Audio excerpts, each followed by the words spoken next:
Well, I think we can go ahead and jump in. So, we got Brett Olsen off screen here, by the way, guys. So, Okay, we good to jump in? Yeah, let's go for it. By the way, they're calling him a sexual deviant not because he is a sexual deviant. Right. It's because they want to taint his character, Milky Juice. Yeah, exactly. This is propaganda at work. So this is a demo playthrough of that we've seen before, which is hands-on for the first time. That's why it's on the show floor. So if there's any questions from people, maybe I can talk about that, pertaining to the combat. Right. So Dom's going to go ahead and kind of play it through.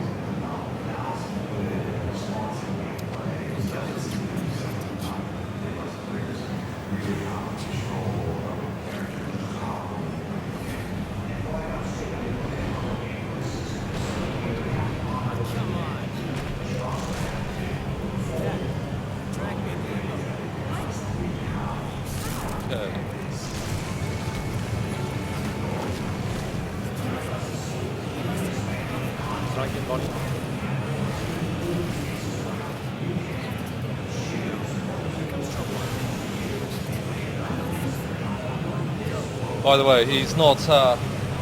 Dante gave up smoking a while back.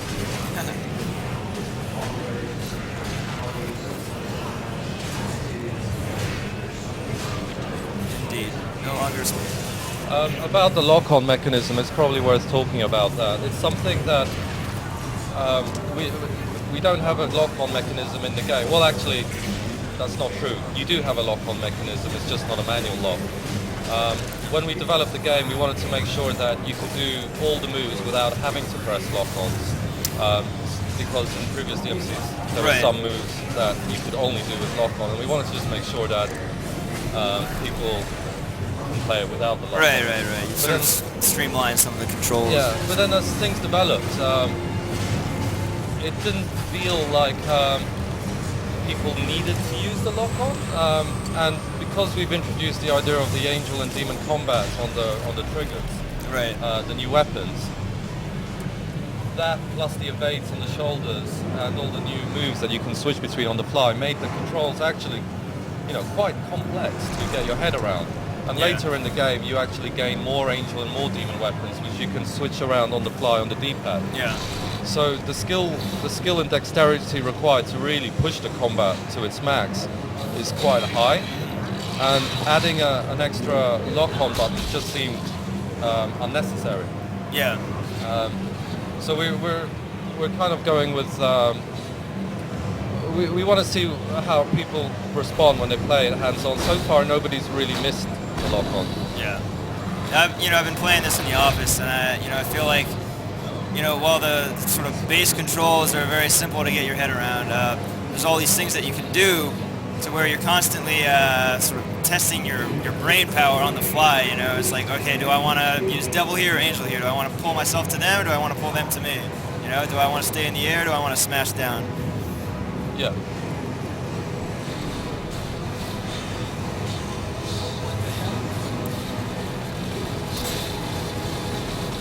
Can you tell us about the demonic shards? Yeah. So parts of the world attack you and break away. The idea is that the world, this parallel world called Limbo, is alive. It messages you. You can see, if you look at the poster on the right, you can kind of see the subliminal messages that the demons are using to influence mankind. The world will do things like trap you, which is, it gives an explanation for the demon doors in the original DMC. It traps you. It spawns enemies that like white blood cells to kill you. And the demon shards is another device where just chunks of the world break free and attack you. Wow. You note that the enemies here have to be, you have to knock down their defenses first with the axe. Yeah, so for these guys, Dom, if you try and attack them without using the axe, they're tough guys. Not totally unbeatable, but much harder if you're using the wrong weapon.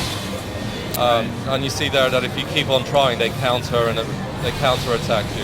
Right. So for these guys, you do have to break their shield first. So the demon weapons make sense there. The arbiter, Right. which is what we call the axe.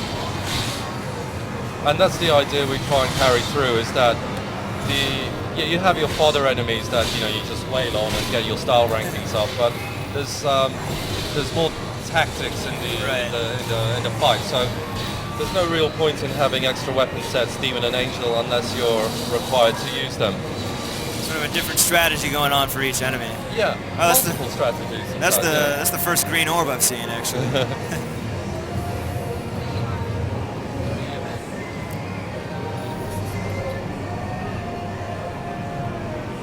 Jump cancelling, by the way, will be in the game. So there are, we have kind of we have brought in some hardcore testers on this game, and we have kind of let them do their thing, and from that came some really interesting observations on the kind of tricks and techniques that there's a lot going on under the hood in these games. Yeah, so we didn't want to lose that. So a lot of that stuff that you see in previous DMCs with the jump cancelling and parrying and things are still in there. Excellent. And by the way, I mean, we are quite far from release. And at this point, all of the missions are effectively done. The story's in there. And from now to launch, we're focusing on just making sure that the combat is as tight and consistent and cool as possible. So it's still work in progress, but I think it's feedback's been good so far. From players. So we should talk a little bit about this. This is the Devil Trigger here. Obviously a bit different from what people might be used to from past Devil Triggers. Yeah. So the gauge on the top left, the purple one, is your Devil Trigger gauge. You've got to build that up to trigger it. And then once you trigger it, you can also cancel it, so you can use it in short bursts. Okay. When you use it, your combat speeds up 10%, so it becomes quicker. Dante regains health while he's doing it, and you do twice as much damage. And the longer you stay in the air, the slower the gauge reduces. Excellent. So, I guess the main difference is that it sort of launches everything, and then it rewards you for staying airborne. Yeah, and with different characters, it works in a different way. So against bosses, it doesn't launch the bosses in the air, but it might slow down some of their attacks or expose a new grapple point on them.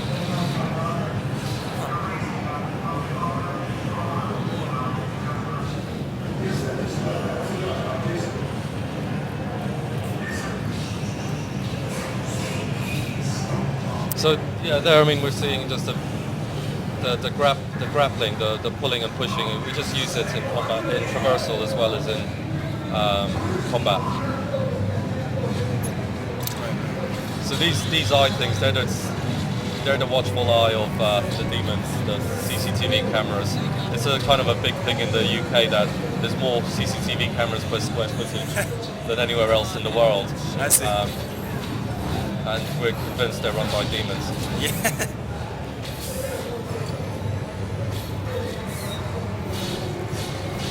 Evil little cherub. You talk a little bit about where you draw your inspiration for the enemy designs? It comes from our art director, Alex Taini, who was the art director on Heavenly Sword and Enslaved as well. We kind of imagined them as being almost like white blood cells. And so they're kind of, they're sort of organic in nature. They've got a kind of a bony, fleshy, black glue about them. I don't really know where Alex gets his inspirations from, but if anyone's interested, his name is Alex Taini. If you Google Dark Demonia, you'll see some of his kind of the work he does. It's quite impressive. Check it out, guys. By the way, I don't know if anyone noticed, but for a second there when he was using the scythe, sort of the effects around it changed a little bit. It was a little more colorful. Yeah, so the scythe is a weapon that's fairly weak and wide-ranging, but if you keep hitting multiple enemies in quick succession, you'll see it powers up like a little it's probably not. You probably can't show it here because there's not enough enemies. But it powers up, and you'll see a little glint, and then it becomes a lot more powerful. Right. So it's useful against large crowds, less useful against single opponents. It is. It also seems to be the best way to stay airborne is to use the scythe. You've got that airborne launcher where you just sort of scoop them up. Yeah, that's it. Also, So if you're really good, you can scoop people up and then keep multiple enemies in the air. yeah.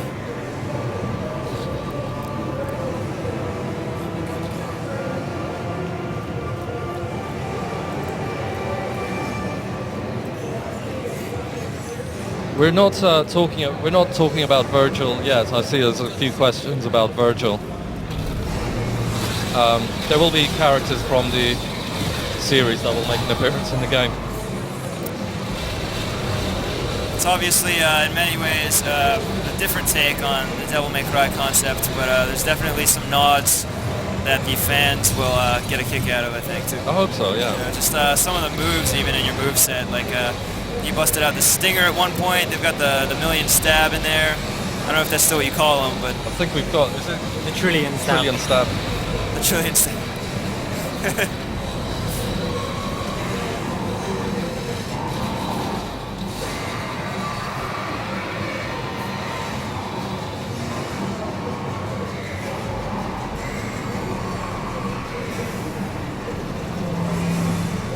In terms of the gun, so he's got his ebony and ivory, and later in the game you will be getting a whole set of weapons that you can toggle on the D-pad. Excellent. This is I like this sequence. It's a very nightmarish sequence. That's what it's inspired by, those kind of horror movies like Poltergeist, where Yeah.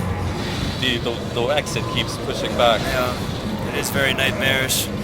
We made this section a bit too hard originally. When we first playtested it, one poor soul failed it 75 times. Oh my god.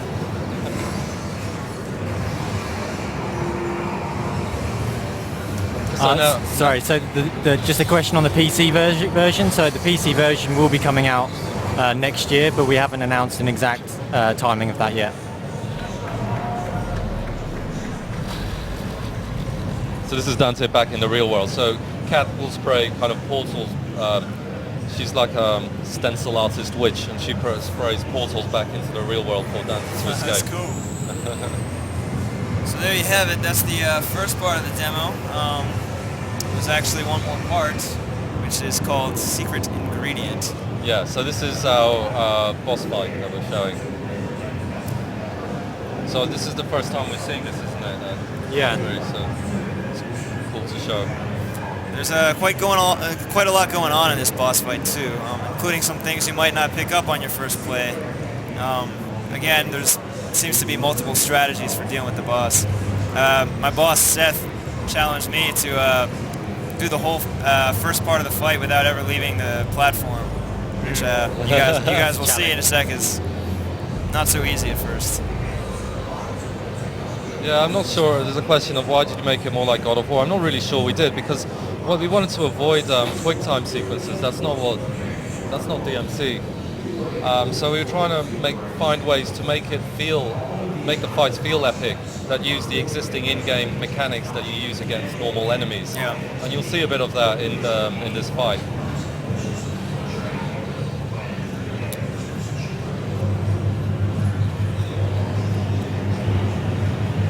I think you can safely bet. There's a question about demos. You can safely bet that there will be a demo, but we haven't announced it or when it's coming out.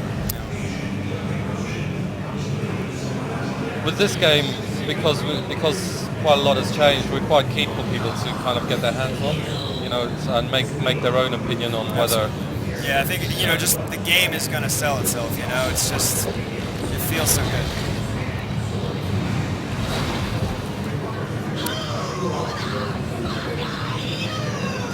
I think I know this woman.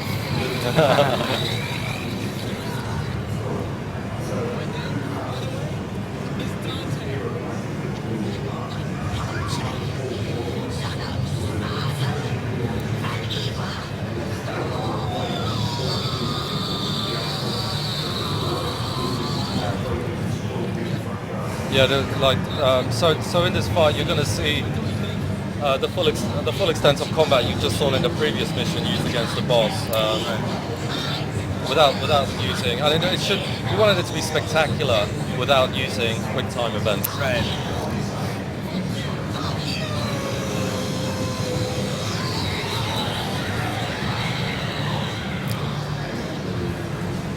There's a certain arbitrary factor that comes with your typical QTEs, where they just tell you to randomly press circle or triangle, and you won't necessarily know why it was that button. It just is, Yeah, I mean, but you take your eye off the action and onto the. Yeah, exactly. But you've hit a good balance here, where it's very cinematic, and there's sort of special sequences, but it all uses the mechanics you've already learned. That's right.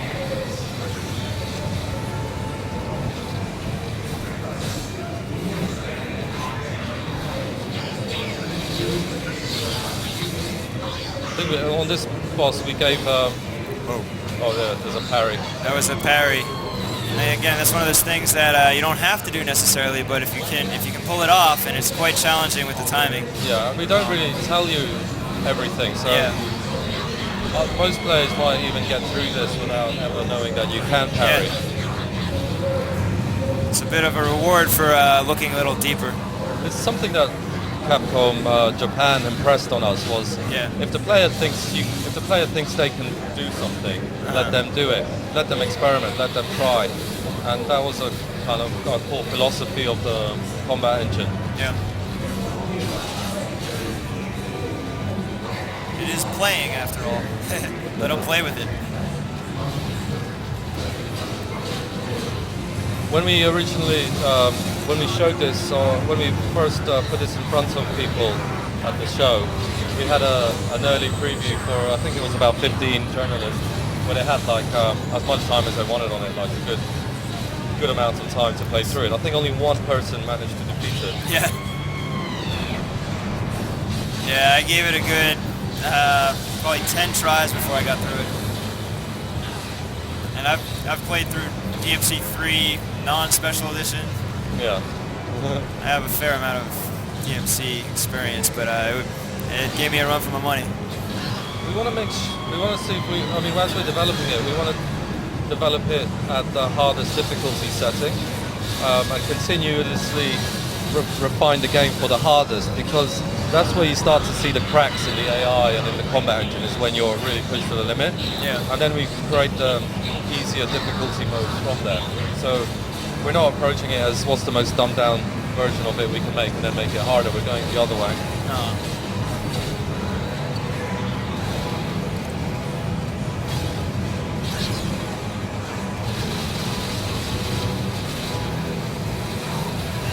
Step in that. That vomit actually causes pretty massive damage, Yeah.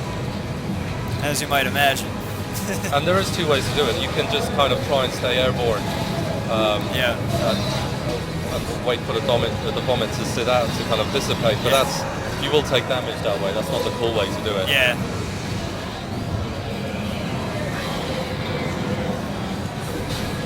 Nice. Stinger.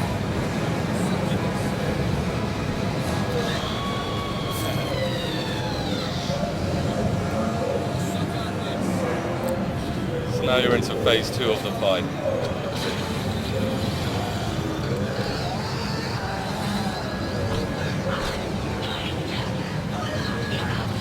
Normally, like in a video game character has, I actually remember the first few video game characters on the PlayStation 1 had about 12 bones in the characters. I think now, like a regular humanoid character will have about 40 or 50 bones, 50 joints. Poison has 500.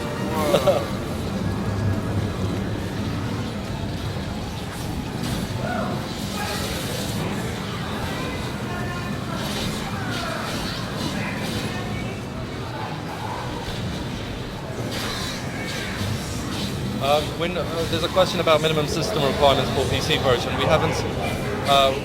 We don't know what that's going to be until we're a little bit further into the development of this. So So that we're not announcing what the minimum requirements are, but as a guide, you can compare against other, I guess, Unreal-based games when it comes to a PC version in terms of the performance, the top-end performance, which we're not leaving capped. There you have it, guys. That's the inside scoop for now.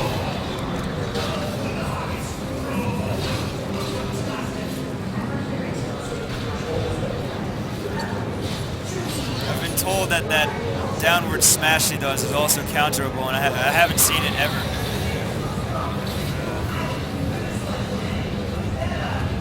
Some pretty tricky timing in this fight. That was a fail. Yeah.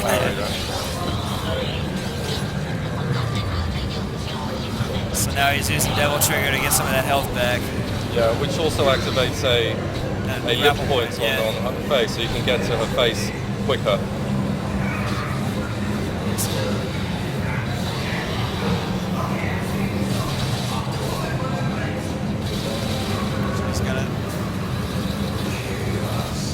Well, there's a question on the soundtrack. So far, we've some people have perceptibly seen that Combichrist is involved, which is a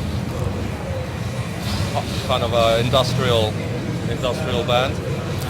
We're announcing that's not the only group that's involved. So we'll be announcing that next month. So hold tight a little longer, guys. But I thought with the music, it's kind of like it covers a range from kind of industrial rock, dark electronic to metal.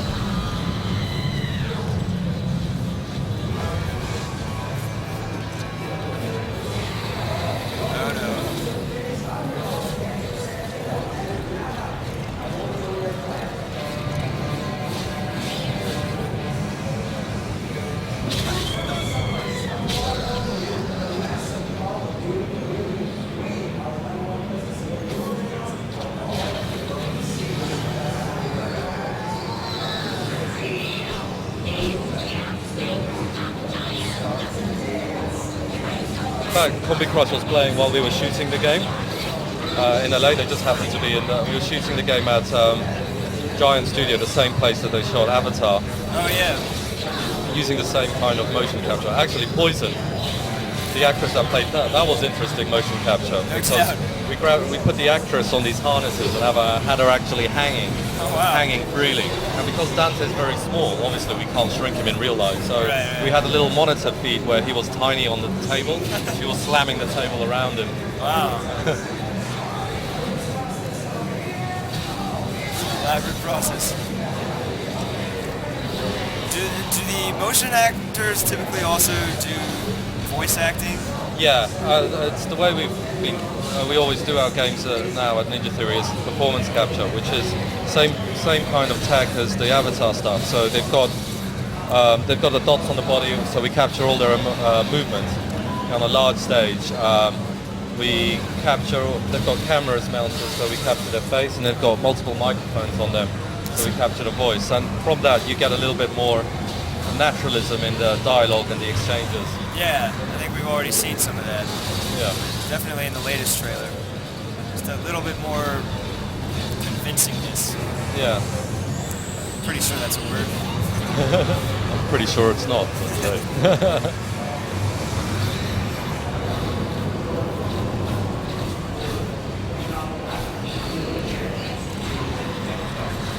There's been a lot of questions about 30 frames a second. I think it's one of those things where we work really hard to kind of just make sure that the game is responsive and fluid. And it's something that you probably have to get your hands on to really know, to really feel it. So far from everyone that's played the game, they've not had any issues with the 30 frames a second. It doesn't feel chuggy or anything. No.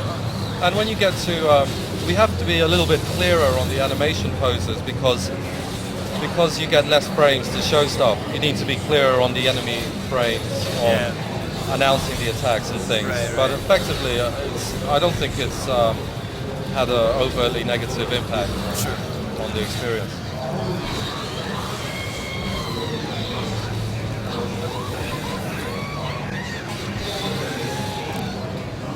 Poison does have quite the mouth on her.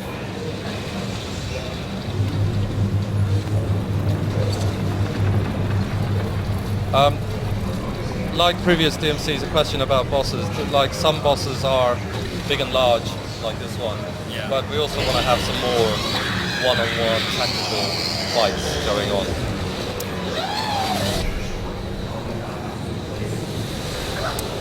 But wait, there's more.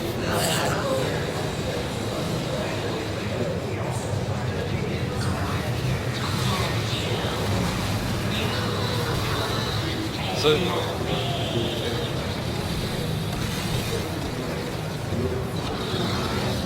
This is just sort of to rub it in that she's extra dead.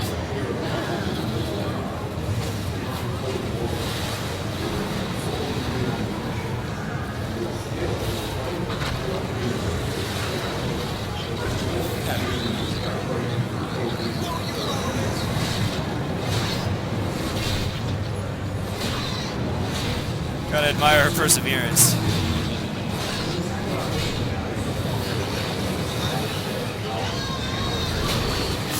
I love this bit. Yeah. She is definitely extra dead.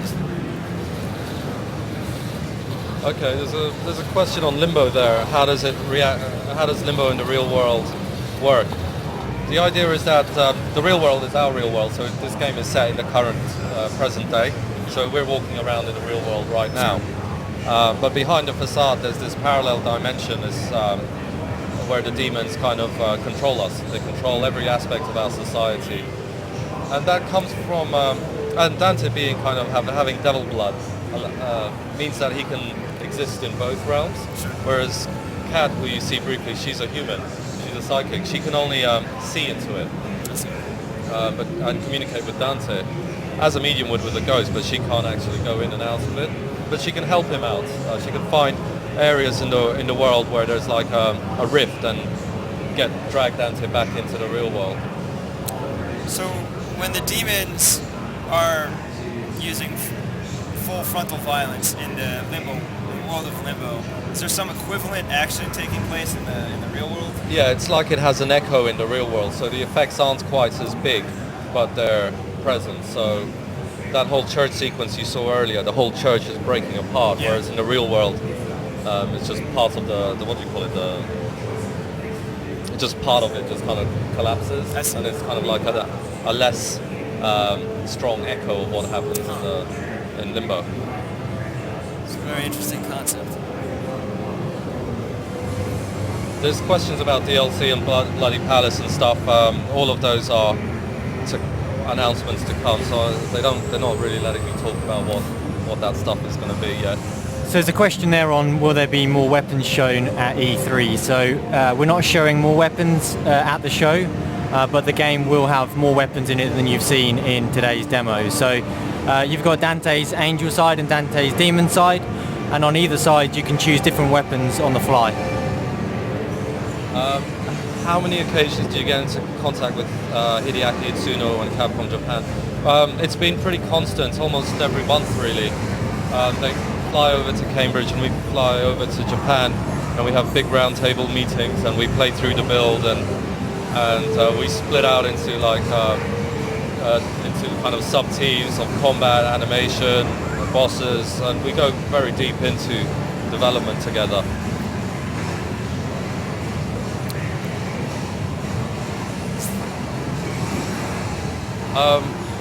Is the HUD finalized? No, it's not.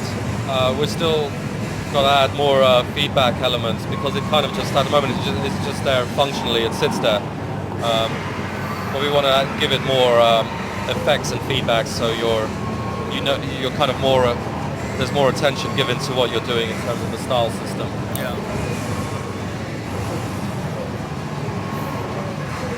Well, if I could just ask about the character a little bit, the character of Dante. Just sort of your initial idea. What did you want to bring to this character? What did you want to preserve from before? What did you want to do that was new? Just my own observation. I thought it was a little ironic. Some people show concern that he's no longer half human. He's half angel now. But the irony being that the new Dante sort of has this humanity that was sort of missing before. He's sort of got this. He's not just this invincible, omnipotent guy. You know, he shows signs of effort.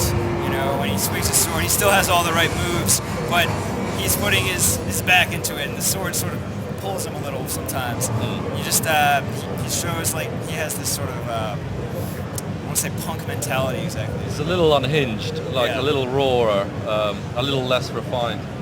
The angel demon thing is this, like we did work with Capcom and figure out a canon that spans a wider back history than this one game. So when we do explain that in the game, what significance that half angel, half demon has, and how it relates to humanity. So I don't want to. So I'm not going to give any spoilers. I don't want to ruin it, but a lot of it's been thought through. We've discussed it with Capcom.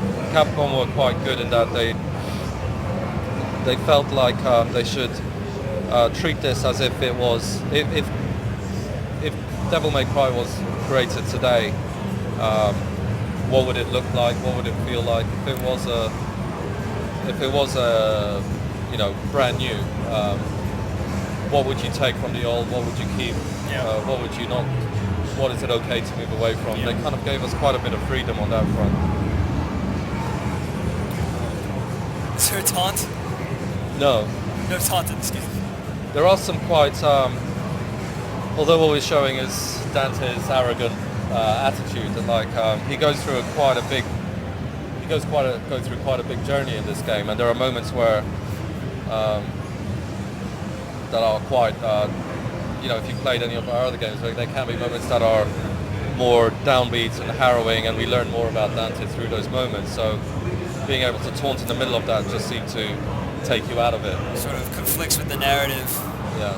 There's a question on will there be more enemy types. There are a lot more enemy types than you've seen in the demo, and the way we've built the combat system is to give you weapons that you have to match up against certain enemies and think strategically about how you take on different enemy types.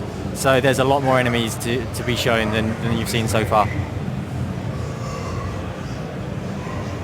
Okay.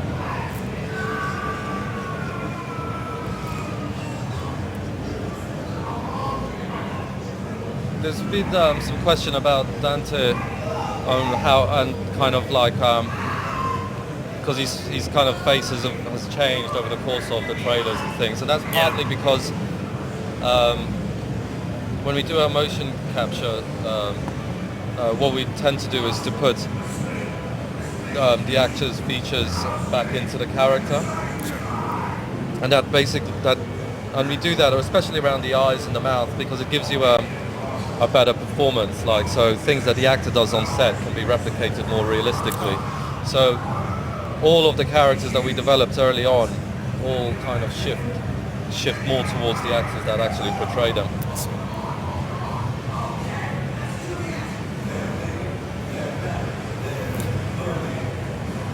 Let's see what else. I have noticed in the past that it seems like all NT games sort of have this level of nuance in the acting, the facial acting of the characters that you don't really get in most other games. That's actually one of the things I've been looking forward to a lot. Just sort of, like I was saying before about convincingness. You know, you just you just sort of get a greater feeling that you know these characters. Yeah, and so far we've focused on, I guess, Dante in combat as it should be, because that's the core of the game. But I feel like we've kind of put the game out there in front of people, and people are now getting to try it for themselves and write about it. People that aren't us. So that's good, and it feels like we can now probably move on to more story and characters and the world and things that we've added. That's kind of things we may kind of things we've added to the canon and story that I think is more interesting than why is it DMC combat, isn't it? Whatever. Yeah, exactly. There was a question on whether there's a PS3 demo on the show floor, and there is. The game's playable on both 360 and PS3. So if you're a PS3 fan, then the press are playing it, and they should be able to give you reports on how it feels. There's questions about making the game faster or a turbo mode. It's probably a little bit too early to talk too much about it. Currently in the game, if you reach your triple S, actually S ranking upwards, you get your combat speeds up. Huh. I did not know that. And when you're in Devil Trigger as well. So the idea is the better you are at the game, the more likely you are that you'll hit that S ranking. Right. And then the faster the game will be for you. I see. Because the players at that level respond through kind of more instinctual cues and sounds and effects and things. So it's not as important to see the full frames of the animation, so it goes quicker.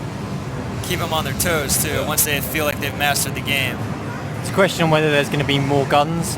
Yes, there will be more guns. So in human mode, Dante has Rebellion, and he also has access to his firearms. And at the moment, we've just shown Ebony and Ivory, but there are a range of other guns that Dante can use. Okay. Let's see what else we've got.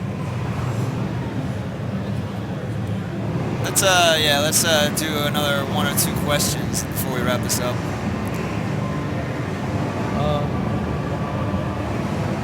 So there was a question about where does the idea of Limbo come from? Actually, it comes from two things. One is the idea of one is from actually one of my favorite films, which was They Live. I don't know if anyone's seen that movie, 80s John Carpenter movie. One of the greatest fight scenes. Yeah, Roddy Piper, 20-minute fight scene or something. Yeah, epic movie. So that idea and the whole idea of multiple dimensions exists since time immemorial. Not immoral. Since time going back a long way. Right. Yeah, and the idea of mediums being able to communicate with this alternate world and beings in this alternate world, it feels that's kind of part of the demonology. The other thing that about Dante himself, a lot of what we're trying to portray is in this game is the concept of rebellion. Right. Every rebellion being the sword that comes from within him, his attitude of rebellion, and the things like the art style and everything is from it's based on street art style, a form of rebellion. And everywhere you look in this game, that concept of rebellion is everywhere. There's such a sort of singularity or wholeness to the design and every aspect of the game. I love it. Well, there's a question about the difficulty level in the game. So when you first play the game, you get a choice of difficulty levels that you think you're going to be comfortable with. And then once you've completed the game once, then it gets a lot more challenging. So for people who have played all the previous Devil May Cry games and have maxed out the clocks on those, there's going to be a big challenge for you in this game. There's also, like on the basic playthrough, there's you can choose difficulty on a per mission basis. One more, guys. Not that one. Yeah, someone asked whether Wesker would be in the game. I can officially confirm that he won't be in the game. Sorry, guys. Confirmed. No Wesker. Yeah. Behind the scenes stuff, I hope so. Alright, well, I think that's probably good for now. I think we'll wrap it up. But thank you guys for tuning in. Thank you guys very much for being here. Thank you. Thank you. And great playing as well. Thank you. So we'll be back very soon with some mobile stuff. That was next. Mobile stuff. So we'll see you guys in a bit. Cool.